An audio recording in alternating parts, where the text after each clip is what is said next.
Assalamualaikum warahmatullahi wabarakatuh. Hello, hi, annyeonghaseyo. Welcome to Tasya's podcast with me, Tasya Aliyah Fathinah. Happy Eid Mubarak, guys. Minal aizin wal faizin.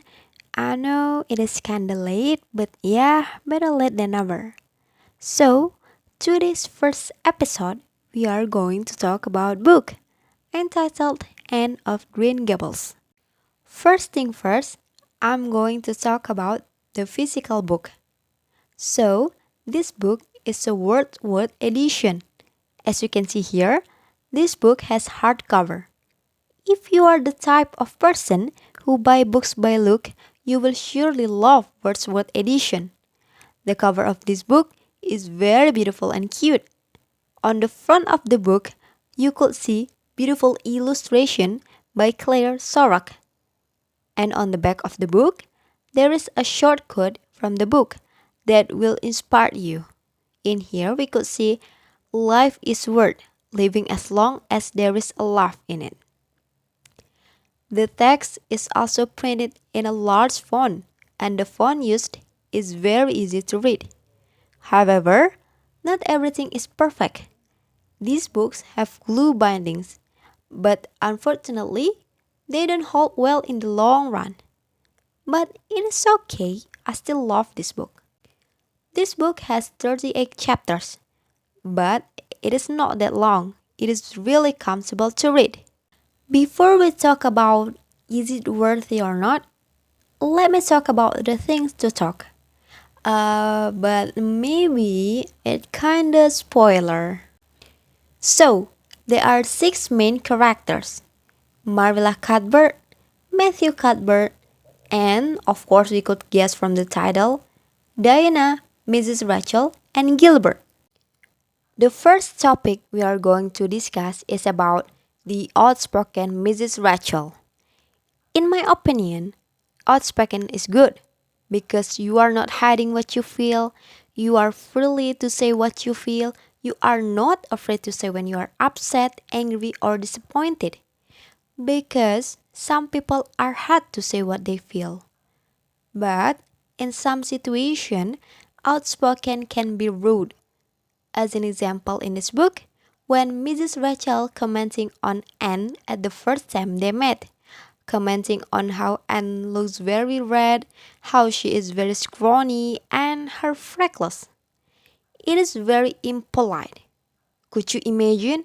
At the first time you meet someone, then they are shaming on your body and face. Yeah, sometimes people's appearance doesn't fit on our standard. But before we comment on somebody's body or face, we should think.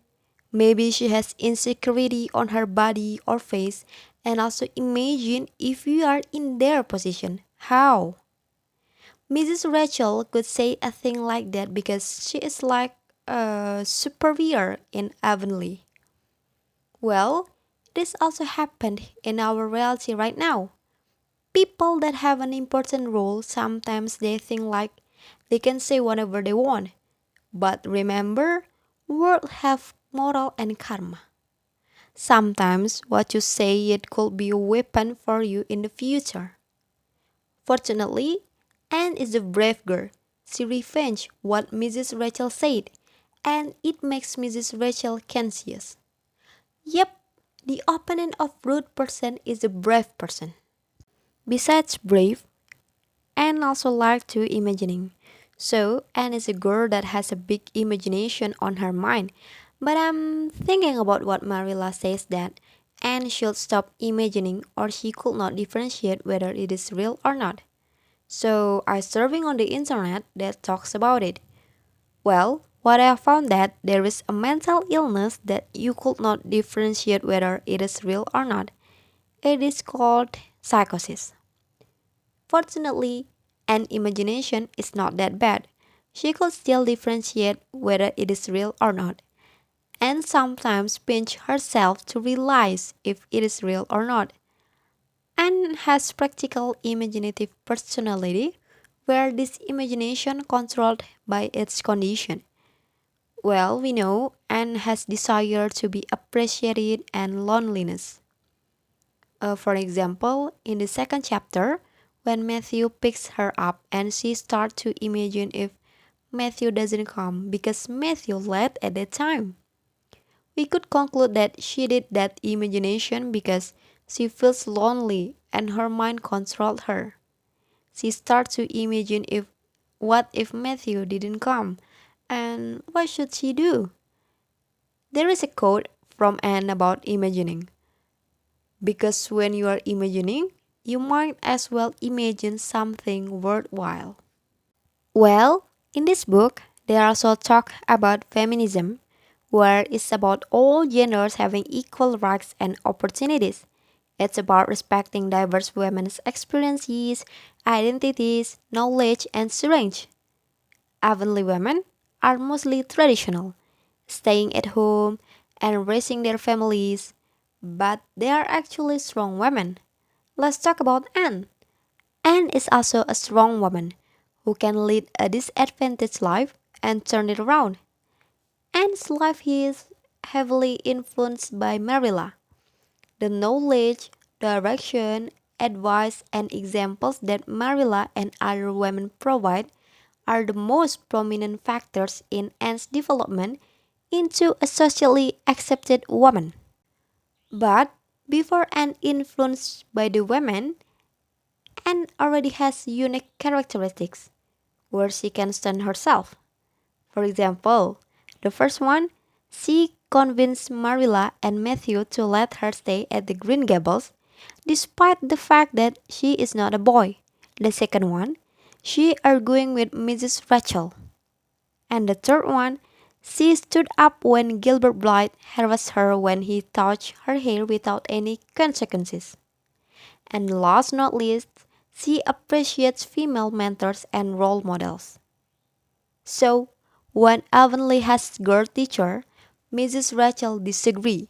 She says it is dangerous to have a girl teacher, but Anne thinks it's great to have a girl teacher, and she cannot wait for the school start. And also the girl minister. There is not girl minister in Avonlea because it is dangerous. Meanwhile, Anne says, "Why can women be ministers, Marilla? I think women would make splendid ministers." I have the same opinion with it. Some people say that the leader should be a man. But how if the man is not capable enough? And if the man who is not capable lead on something, for instance, organization, the organization will not make any growth progresses. And also, Mrs. Rachel says that she does not believe in higher education women. This thought still exists until today, where some women say that girls should be in kitchen. Why they are studying so hard? Then I'm thinking, why don't they just women support women? Whereas higher education women will be different. For example, raising a child. A higher education woman has her own way on raising her child, and also their thinking skills will be different. Well, back to Anne. Anne is an ambitious girl, where the other women in Avonlea are staying at home and raising their families. Meanwhile, Anne worked hard to get scholarship, and she does not want to lose from Gilbert, her best rival. Because Anne said, just as soon as you attain to one ambition, you see another one glittering higher up still. It does make life so interesting. Anne is really ambitious. She thinks that success is beating everyone else and humiliating her rival, Gilbert Blythe, in the process. This definition of success motivates her to work hard at school to defeat Gilbert. But as Anne enters college, her definition of success begins to change.